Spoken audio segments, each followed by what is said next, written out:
Lepas tu, jangan ambil vaksin. No. Diorang nak ambil kocik kepada kita. Percaya vaksin ni semua syirik. Bergantung kat Allah SWT je, bukan vaksin. Habis tu kau tak nak ambil vaksin, nak ambil apa? Ambil habatus sauda. So kau nak bertuhan ke habatus sauda lah ni? Habatus sauda sunnah Nabi. Jangan letakkan diri dalam kecelakaan. Pergi bertanya pada orang yang arif dalam suatu bidang pun sunnah Nabi. Lepas tu, jangan percaya mufti.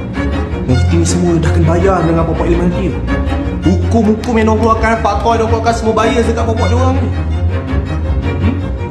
Ada ke suruh kita jangan balik kampung raya dan dia takut sebar wabak semua? Mufti sendiri takut dengan makhluk Allah yang kecil nama virus tu. Kau tahu tak kluster air sekarang dah banyak? Sejak bila mufti keluar fatwa ikut sedap tekak yang nafsu korang? Nabi SAW cakap ulama' tu pewaris Nabi. Sekarang pewaris Nabi pun kau tak nak follow. Kau nak follow siapa? Korang yang kena jerat dengan ilmu hati ni, diorang buat kau sampai taksub, sampai kafir kan. Bodoh kali ulama'. Ilmu adab ibadat korang pun cloud nak ini ulama'. Rasa pandai just lepas Google search je. Lepas tu pasal vaksin tu, apa kau ingat semua orang yang ambil vaksin tu syirik ke? Yakin pada makhluk ke? Tak yakin dengan kuasaan Allah? Aku nak tanya kau, kalau kau lapar kau cari makanan tak?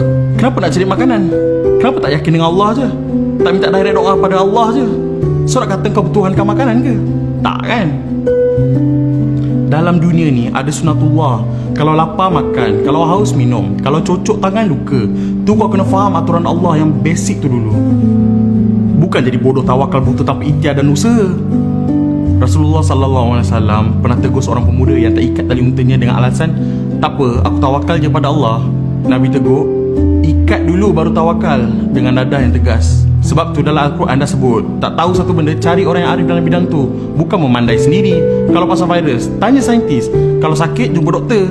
Ini bukannya syirik, ni Quran sendiri yang sebut. Tapi besok kenapa tak boleh nak solat Jumaat? Susah je jarak lagi.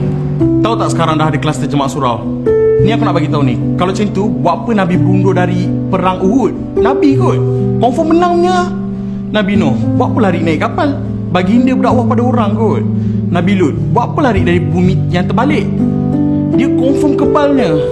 Yang korang ni, Nabi pun bukan, alim ulama pun bukan. Tawakal kalah Nabi-Nabi. Nama pun bala, kenalah usaha sehabis mungkin. Ni semua usaha, bila dah habis segala langkah, baru tawakal. Bukan cari penyakit. Tak perlu timbulkan rasa berdosa sebab tak dapat solat Jumaat. Sebab tu arahan pemerintah. Nabi sendiri bagi tahu dalam hadis riwayat Abu Daud, Al-Baihaqi dan Ibnu Majah, tak perlu ke masjid kalau ada uzur. Uzur tu apa? Sahabat tanya.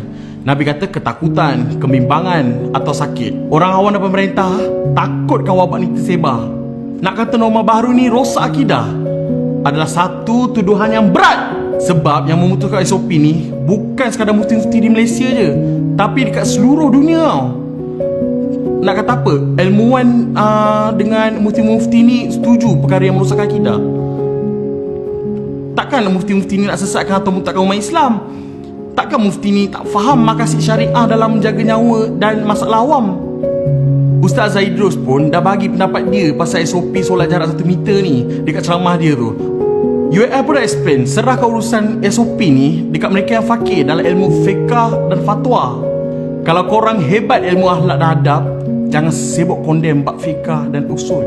Kat Gaza, sampai hari ni pimpinan Hamas masih arahkan masing-masing untuk solat jarak 1 meter. 5 Mei lepas, baru Gaza dibenarkan untuk solat berjemaah full 1 meter di masjid-masjid setelah sekian lama masjid-masjid di Gaza dilimitkan jemaah. Masjid Al-Aqsa pernah tutup 2 bulan lebih masa Ramadan tahun lepas. So nak cakap apa? Umat pilihan Allah di tanah Syam tu rosak akidah sebab pernah tutup masjid masa kes tengah tinggi. Adakah mereka rosak akidah kerana pernah solat jemaah berjarak ketika kes tengah tinggi? Ustaz Hafiz Soroni pernah explain dari fakta sejarah. Masjid-masjid pernah ditutup suatu masa dulu akibat wabak. Tahun 1048, masjid-masjid di Andalusia dan Mesir ditutup kerana wabak. Tahun 1347 sampai 1351, masjid-masjid pernah ditutup di Andalusia, Mesir, Cordoba dan tanah Syam akibat wabak Black Death. Tahun 1424, berlaku wabak di Mekah. Sehingga masa tu hanya satu imam dan satu makmum je boleh solat kat Masjidil Haram tu. Walaupun masjid-masjid diarahkan tutup pada masa dulu, Islam tak pernah padam. Islam semakin kuat adalah sebab Islam jadi pemangkit ilmu perubatan kuarantin. Ada ke umat Islam beramai-ramai jadi rosak akidah akibat masjid ditutup masa tu? Mufti-mufti berfatwa berkenaan SOP ni, mereka pun telah dibelikan dalil-dalil dan hujah mengikut metodologi pemfatwaan dalam istibat hukum dan mengikut peranan mereka sebagai mufti. Menjaga nyawa adalah lebih utama. Sahabat Nabi tersilap beri pendapat sampai menyebabkan seorang sahabat meninggal. Tak rujuk alim. Nabi marah bagi golongan yang sanggup langgar SOP untuk menegakkan agama sampai suruh slipper, solat dalam gelap kat masjid dengan surau. Lepas tu menyebabkan kluster baru dan berakhir dengan kematian. Sila hayati kisah ni. Ada seorang lelaki di zaman Rasulullah yang luka parah. Lepas tu dia mimpi basah. Jadi sebab tu sepatutnya kalau mimpi basah dia perlu mandi wajib, kan? Tapi dia tengah sakit ni tak boleh kena air. Nak buat macam mana? Sahabat yang lain kata kena mandi wajib juga. Mana ada pilihan lain dah. Jadi dia pun mandi. Dan luka dia tu terkena air menyebabkan jadi lagi parah. Dan akhirnya dia meninggal dunia. Bila Rasulullah tahu perkara ni, apa baginda buat? Baginda senyum ke? Tak. Rasulullah marah yang amat. Baginda bersabda, mereka telah membunuhnya, semoga Allah membunuh mereka pula. Kenapa mereka tak bertanya? Bila tak tahu? Kerana hanya sesungguhnya ubat kepada kebodohan adalah bertanya. Hadis ni diriwayatkan oleh Abu Daud dalam bab tahara dan selainnya daripada Jabir. Begitu juga zaman kita ni, bila berlaku wabak macam ni, jadi kita nak buat apa?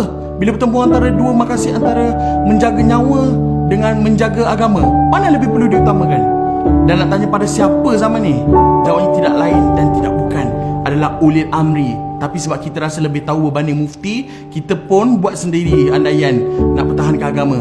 Bila menyebabkan kematian sebab kejahilan kita, apa nak kata? Kau dah bunuh dia, semoga Allah bunuh kau pula. Sepatutnya yang perlu dilakukan adalah tayamum sebagai ruksah keringanan. Sebab dia tak boleh kena air. Walaupun mandi tu wajib, tapi ada keringanan. Macam mana pula dengan solat jemaah kat masjid? Dan kalau dapat solat berjamaah, kena pula jarak. Sedangkan solat dengan saf yang rapat tu kan sunnah. Ini yang kena belajar dan faham kaedah fiqh. Dalam bab solat berjemaah di masjid, ia adalah hak Allah. Hak Allah tu bina di atas dasar toleransi. Sebab itu orang yang bermusafir boleh jamakkan solat mereka. Manakala solat dengan saf yang dijarakkan itu juga dikira sebahagian daripada sunnah, kerana merampakkan saf adalah sunat. Tetapi menjaga nyawa adalah wajib. Itulah sunnah sebenar. Buktinya, kluster beberapa surau yang rapatkan saf tu, dah ada yang meninggal dunia. Seorang positif dan seorang batuk semua keliling dia positif. Dalam Islam juga, kena jaga nyawa lebih utama daripada perkara sunat. Sebab tu jangan palau tahu dengan pelbagai pandangan, sedangkan agama tu senang dan menyenangkan. Wallahualam. Sekali lagi, aku nak tanya kau,